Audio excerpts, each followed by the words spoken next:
Olá, sejam todos bem-vindos ao nosso podcast Papo Legal. Hoje, novamente, aí, sempre bem acompanhado dos professores Everton, professor Cavazana. Chamamos aí um convidado de honra para nós, professor também da casa, Daniel Barilli Silveira, nosso amigo já de longa data, né, o Barilli? E para falar de um tema que, sinceramente, assim, para nós, a gente estava conversando aqui, é um tema novo, né?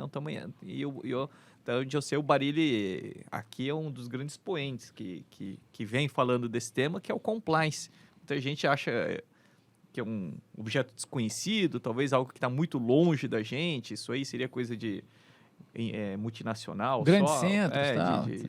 Mas não, né? Então, é isso que eu acho que o Barilli vai vir falar aqui. Seja bem-vindo, Barilli. Obrigado novamente aí por aceitar o nosso convite e a casa está à disposição para vocês sempre. Eu que agradeço, é uma satisfação poder estar aqui, né, nesse podcast que está é um grande sucesso, né? Hoje eu acompanho sempre as entrevistas aqui, então para mim é um motivo de grande honra, não só de participar, mas estar ao lado de amigos aqui. Muito bom, Barilli. Obrigado, cara. Você certamente vai contribuir muito, né, com esse tema novo. Eu, particularmente, não sei absolutamente nada do que é compliance. Eu pretendo aqui ter uma aula de compliance. Eu sei que nós subimos de nível, hein? A comparar a vestimento do colega, nós, né? Sempre impecável. Sempre impecável, né? É o compliance. Não só ele, como profissional também impecável. Sempre, isso aí. Marília, bom, prazer estar aqui contigo também, como o Cavazata falou, além de colega da casa, amigo, motoqueiro, cozinheiro, né? Daniel, fala aí, pô. Explica para nós aí, para todos que estão ouvindo, o que vem a ser o compliance. Então, vamos lá. Existem duas formas de explicar. Uma forma mais tradicional, catedrática, vamos dizer assim, universitária, que é por onde eu vou começar, e depois uma forma mais prática. Se nós formos pegar na origem da palavra compliance, ela vem de to comply with, que significa estar em conformidade. Estar em conformidade com o quê? Estar em conformidade com a legislação, mas também com as boas práticas que são adotadas, e aqui, como a gente está falando de empresa, dentro do ambiente empresarial. Então, compliance nada mais é do que um conjunto de políticas, um conjunto de orientações que as empresas adotam para buscar o bom cumprimento das regras externas, das regras legais, mas também das regras internas da empresa, que são aquelas orientações que são estabelecidas por uma corporação para que os seus colaboradores possam ter uma boa conduta ali dentro do ambiente empresarial. Mas isso seria uma explicação mais formal, vamos dizer assim. Na prática, o que é o compliance? O compliance nada mais é do que uma gestão de uma empresa, uma gestão de uma corporação, pensando-se em riscos. Basicamente é isso. Ou seja, o que a empresa vai fazer quando ela passa por uma situação de risco? Quais são as condutas que ela vai ter? Quais são as ferramentas, as políticas que ela vai construir para que ela não enfrente aquela situação de risco, ou se vier a enfrentar, ela possa bem se conduzir. Vamos dar um exemplo que eu acho que facilita. Toda empresa tem riscos. Toda empresa tem riscos. Algumas são riscos comuns, que são comuns a qualquer tipo de empresa. Por exemplo, um risco de assédio sexual. Qualquer empresa pode ter esse problema. Ainda que exija de que ela possua um regramento muito rígido ali dentro sobre esse assunto, ninguém tem como controlar o desvio de algum funcionário, algum colaborador.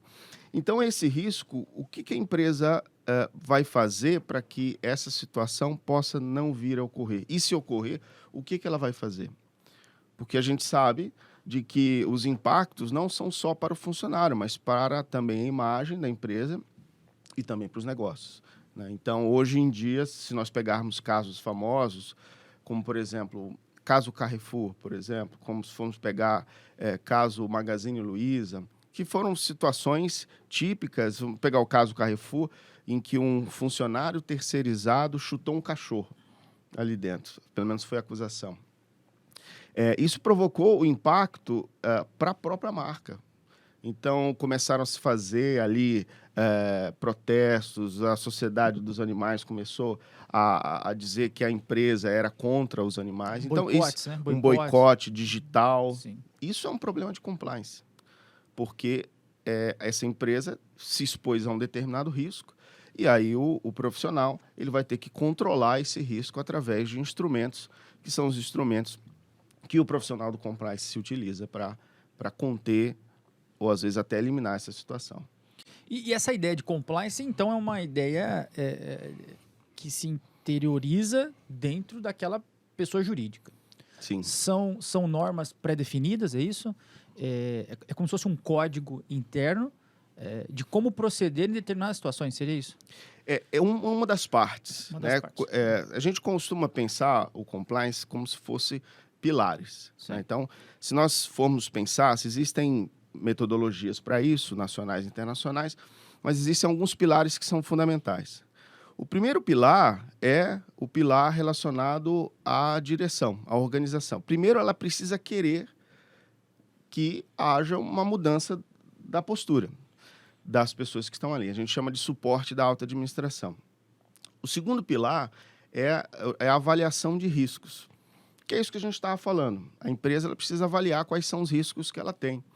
E, por exemplo, se a gente for pensar uma empresa que atua na área de transportes, ela tem risco de acidente, ela tem um risco trabalhista, ela tem, na construção civil, idem, enfim, né, são os vários e diferentes tipos de risco.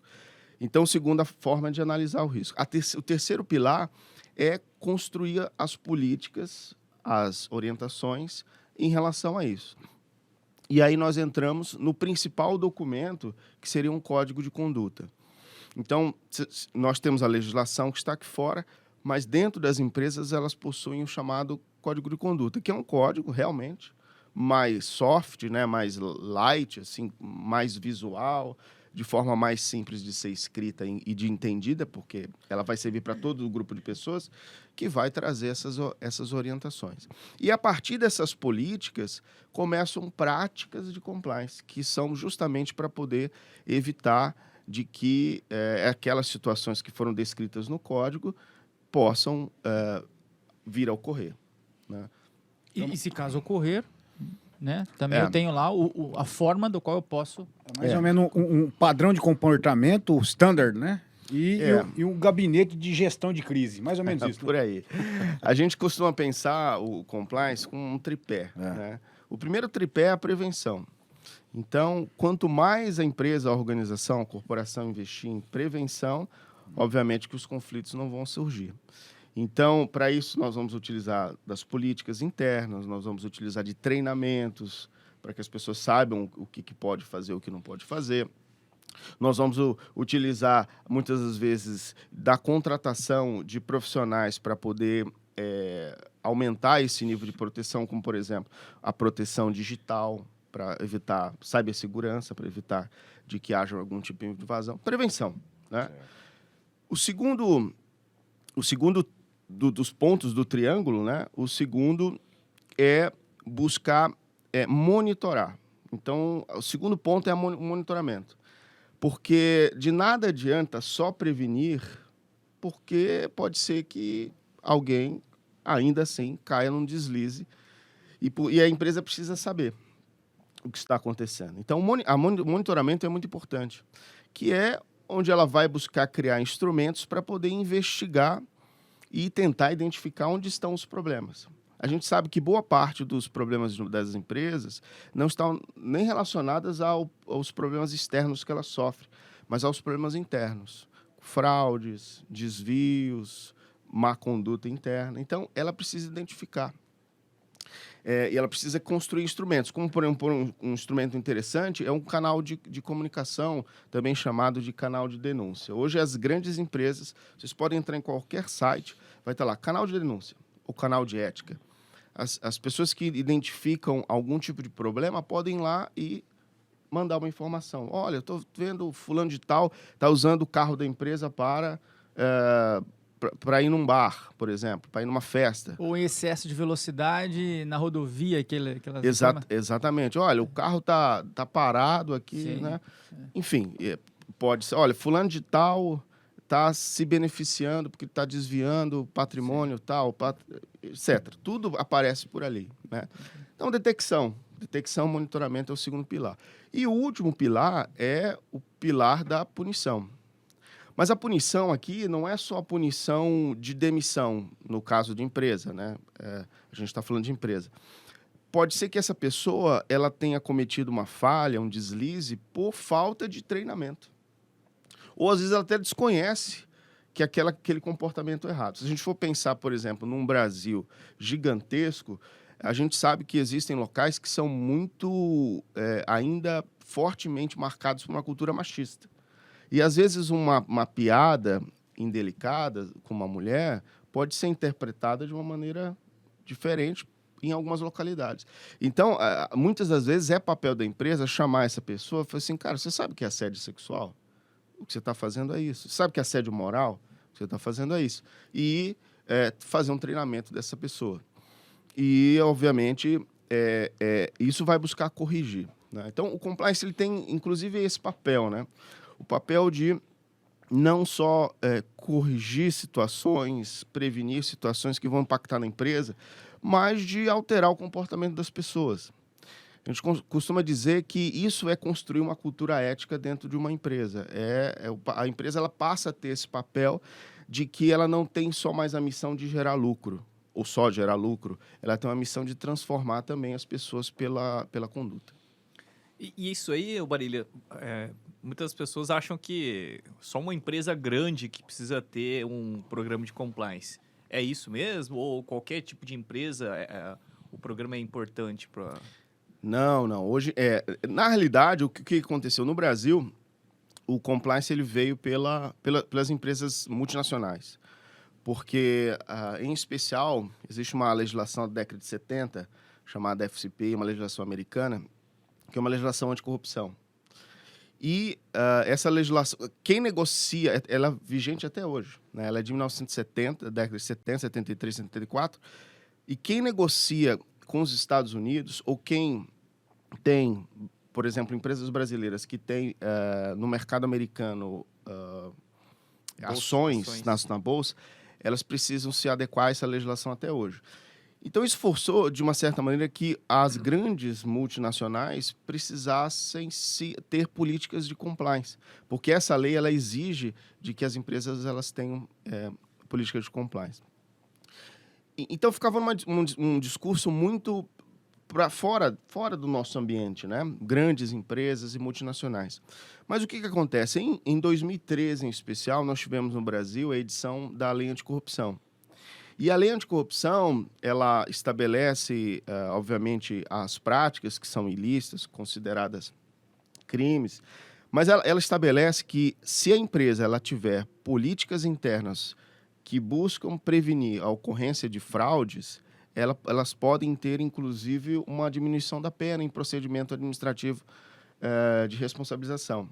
Então, as empresas começam... Esse discurso, né, também trazido pela Lava Jato, verdade, acabou trazendo para o Brasil a necessidade de que as empresas tivessem compliance, para evitar práticas anticorrupção, antissuborno, de lavagem de dinheiro, etc. Mas ainda estamos num nível bastante alto. O que acontece? Conforme essas grandes empresas multinacionais vão se entrelaçando, se fixando no Brasil, criando seus programas, depois as empresas grandes criando seus programas, existe uma lógica dentro do compliance que o compliance conversa com o compliance. Sim. Ou seja, ela começa a exigir de que as empresas menores tenham um programa de compliance. E tem uma coisa interessante. A lei anticorrupção ela traz a responsabilização objetiva das pessoas jurídicas. O que é isso na prática, né, para facilitar? Significa que as empresas podem ser responsabilizadas mesmo sem ter algum tipo de culpa. Vamos dar um exemplo. Imaginemos uma empresa A que ela contrata um despachante aduaneiro lá em Foz do Iguaçu para fazer a liberação de mercadoria para ela, fazer o desembaraço aduaneiro. Ela contrata porque confia nessa empresa. E, de repente, essa empresa ela trabalha com metas, ela trabalha com benefícios, quanto mais desentrave aduaneiro ela obtiver. E aí, algum funcionário, pensando nisso, talvez em obter algum benefício pessoal, ele pratica um ato de corrupção lá na ponta. A empresa aqui não sabe disso. Mas lá na ponta acontece algum ato de corrupção nesse sentido. Como essa empresa teve benefício, em um processo, ela vai ser responsabilizada. A lei anticorrupção estabelece isso.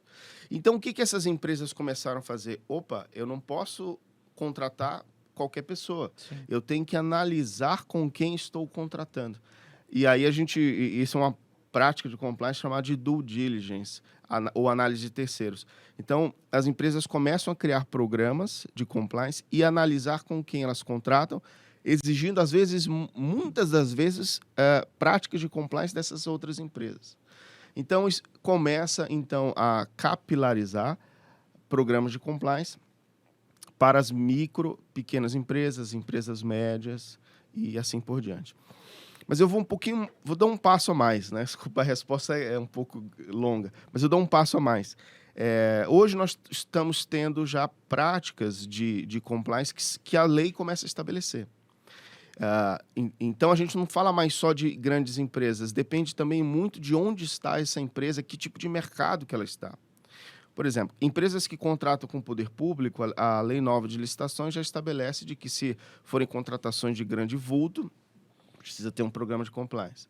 Se são empresas que atuam na área financeira, por exemplo, a gente vê aí várias dessas empresas de investimento, exatamente, empresas de investimento precisam ter um compliance específico relacionado ao Banco Central, às regras da CVM, enfim, a área, por exemplo, de energia, a área de internet, né? Hoje, a maior área que cresce é a área de LGPD e proteção, que a gente chama de compliance digital, né? Que é justamente, tudo isso que a gente falou de proteção para a área da internet. Então, em suma, né, hoje há uma necessidade no mercado de que essas empresas comecem a ter práticas de compliance. Não vou dizer nem programas completos, mas práticas de compliance, se elas quiserem se sustentar no mercado. Porque uma empresa grande, ela deixa de contratar, muitas das vezes, com uma empresa pequena, se ela não tiver um programa de compliance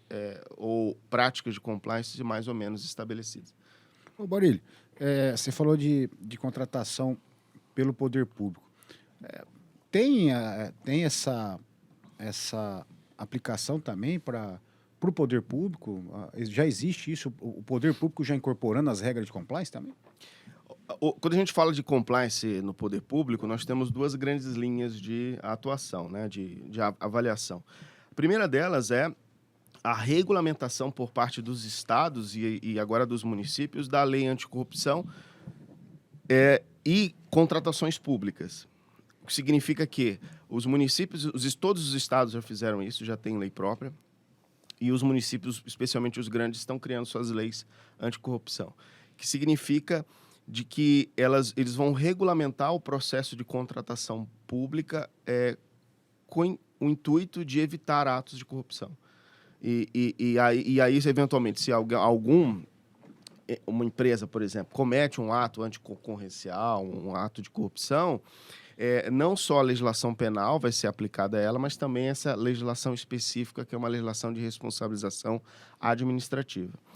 Então, esse é um campo, né? Então, as empresas precisam se adequar se quiserem contratar com o poder público, porque existe uma regulamentação nesse sentido. Agora, existe muito provavelmente isso que você está falando, né? Que é a adoção de práticas de compliance pelo poder público. E aí, sim, né? Hoje, uma das grandes preocupações que se tem, e existem também suas dificuldades, mas é a adoção dessas boas práticas relacionadas ao poder público.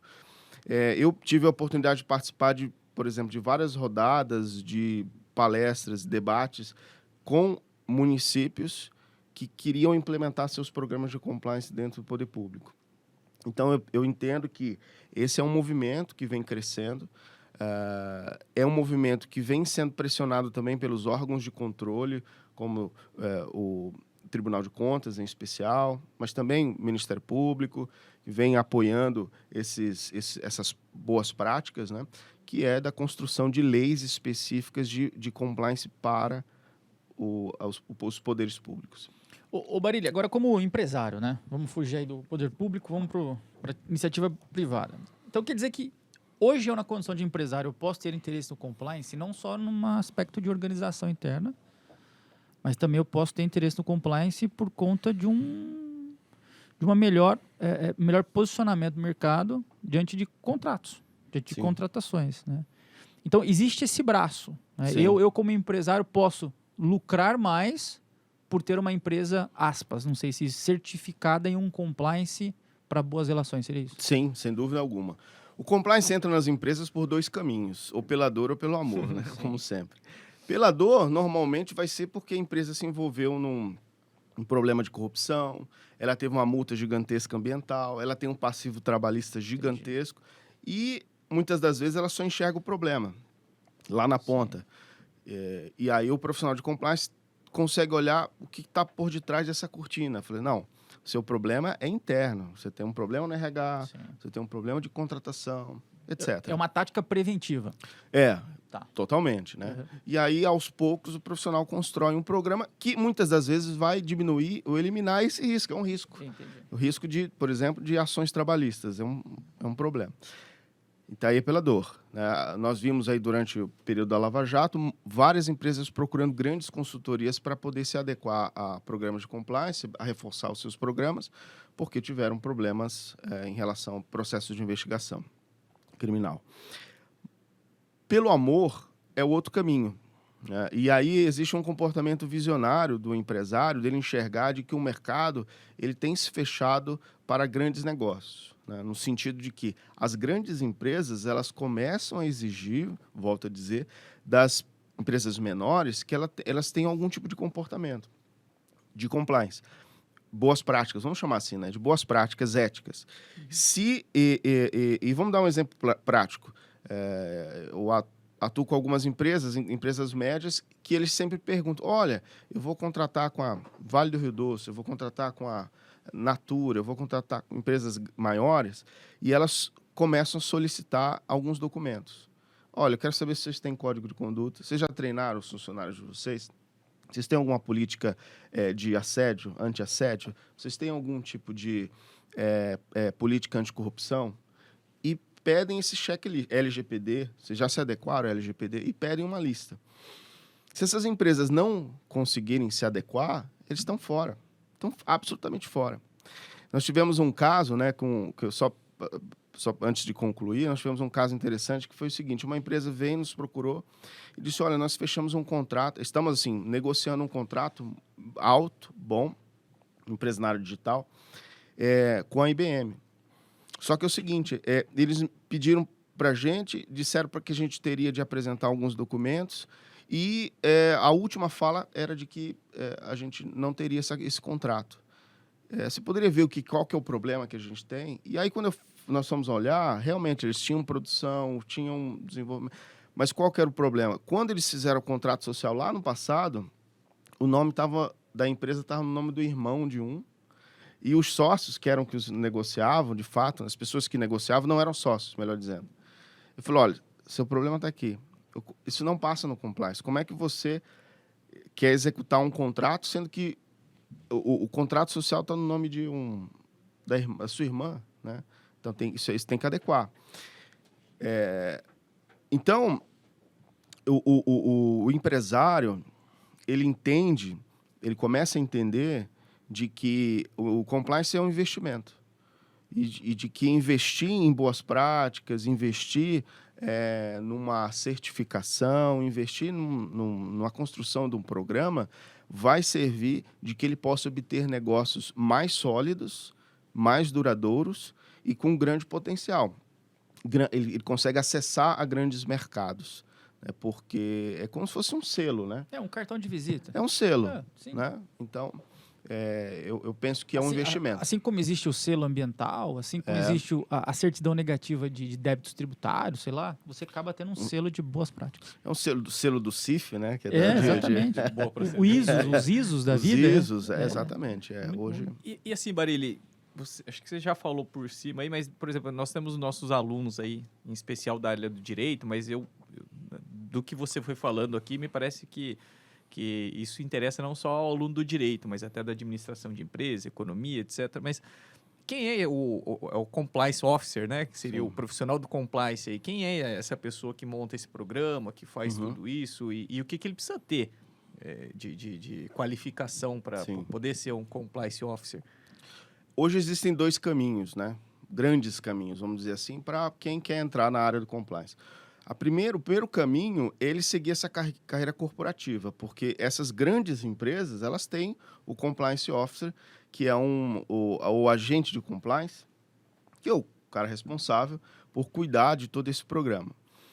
E quando eu falo assim, isso pode ser um setor com 2, 3 pessoas na empresa, mas pode ser um setor de um andar inteiro, dependendo do que a gente está falando, né?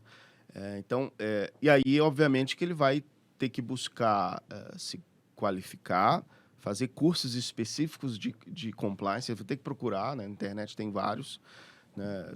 Procurar os bons certificados, aqueles que têm mais repercussão. Ele precisa passar por um processo de certificação de que ele está apto a poder acompanhar e desenvolver um programa de compliance. E aí, para quem está nesse caminho de grandes empresas, é passar por um processo de recrutamento, como para qualquer outra área.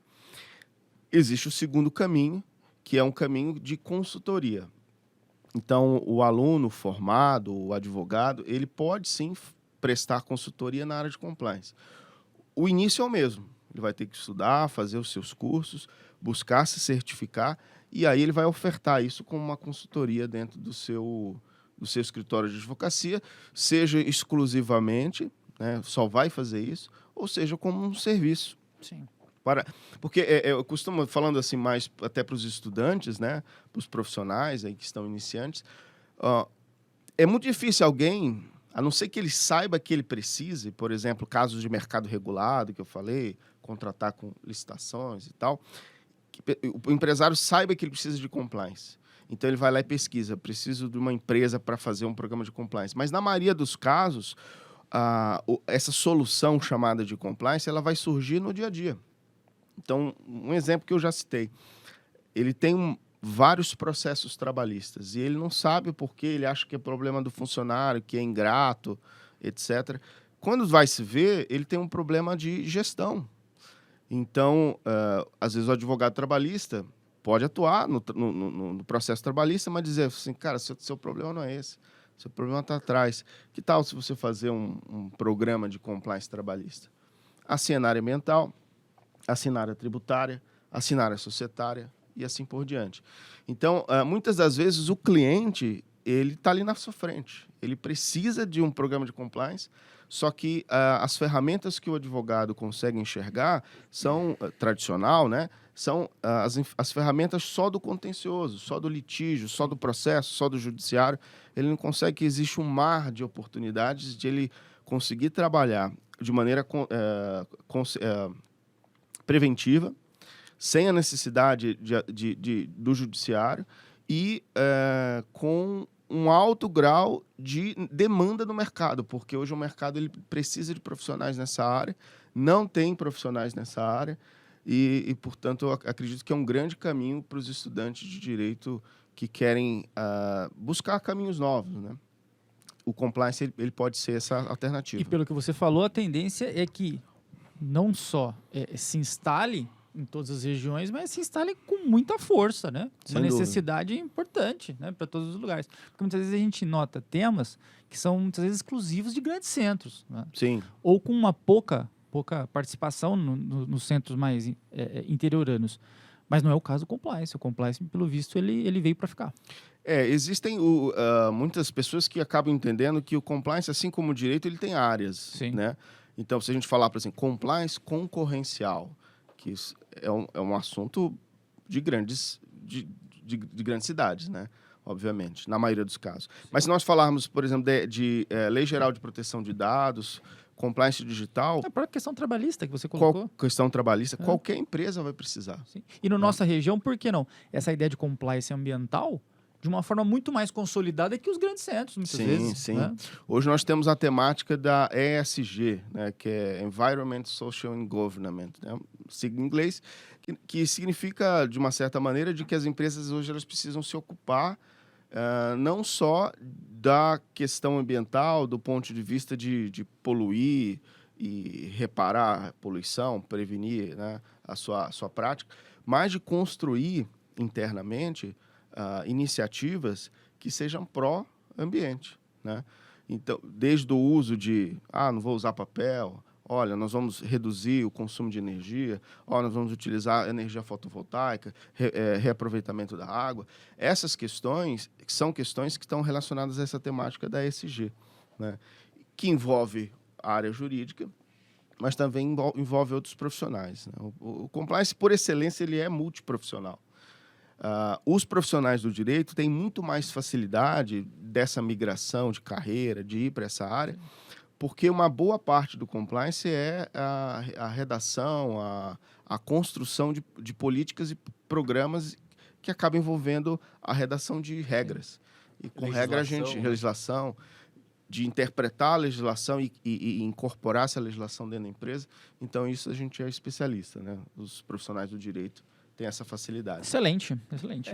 Eu assim, aí, olhando como juiz essa situação, né, Barilli? E salvo engano, vai ser uma tendência, porque eu acho que é o que acontece lá nos Estados Unidos. Você falou aí do FCPA, mas o Departamento de Justiça, por exemplo, norte-americano lá, inclusive na hora de olhar se a empresa estava de boa fé ou não, uma das coisas que eles levam em consideração é esse programa de integridade e transparência da empresa. Então, se a empresa tem um programa de compliance rígido, que realmente estruturado, eles têm até benefícios, né? Acordos na área administrativa, então não tem a punição por conta disso, porque tem boa fé, e aí só faz um acordo, paga multa, né?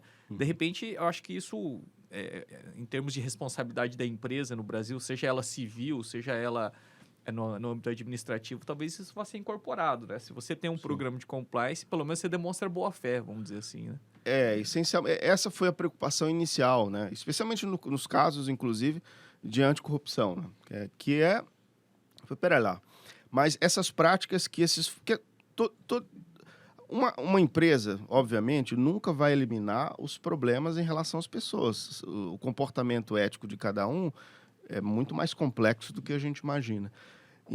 Mas, quando acontece algum tipo de prática, por exemplo, um funcionário subornou um oficial para obter algum tipo de vantagem, sei lá, uma aplicação de multa X, né? A empresa obteve um benefício. Então, se ela obteve o benefício, ela também tem de ser punida. Mas a questão que a gente pensava, o mindset de antes, é assim, não, mas a responsabilidade é do cara que fez isso.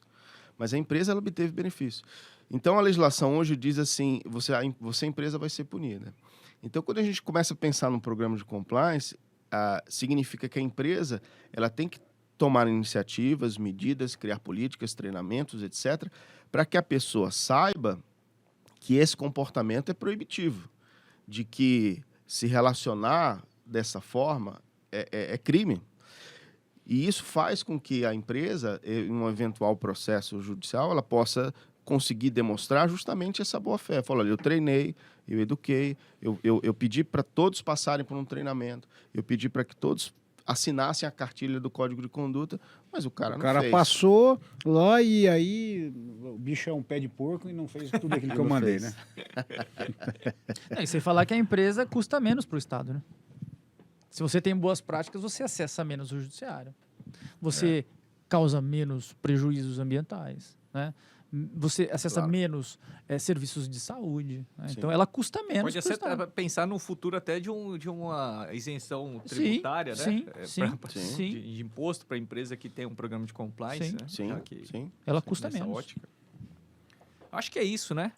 Bacana. Barilli, novamente, um assunto extremamente novo para todo mundo aqui, mas que já pela tua exposição ficou muito claro e também ficou mais claro ainda que é um mercado em aberto e em expansão. Então, vale a pena pesquisar aí sobre esse assunto. Então, obrigado, Barilli, pela oportunidade aí, por dispor do seu tempo e bater esse papo com a gente, que eu tenho certeza que vai ser extremamente instrutivo para todo mundo aí que for assistir o nosso episódio. Tá bom? Imagina, eu que agradeço.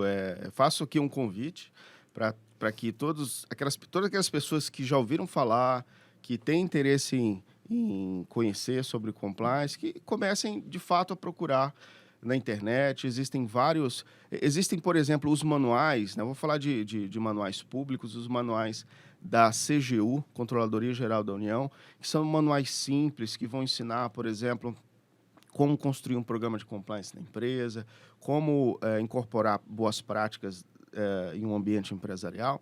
E isso vai fazer com que o aluno, o recém-formado, comece a entrar nesse mundo, né? Eu acredito que existe um mercado de trabalho muito aberto lá fora, que eu digo fora da academia, mas também fora do país, o que permite que um profissional do direito, que às vezes fica muito preso à legislação brasileira, possa ter uma incursão em outros locais do mundo. E agradecer a gentileza, o carinho de todos vocês aqui. A gente agradece. Por mais essa oportunidade. Obrigado. Isso aí. Valeu, É isso aí. Esse foi mais um episódio aí do nosso podcast Papo Legal. Espero que vocês gostem, vai gostar sim. E fiquem com a gente aí nos demais episódios. Até mais. Valeu. Tchau. Audio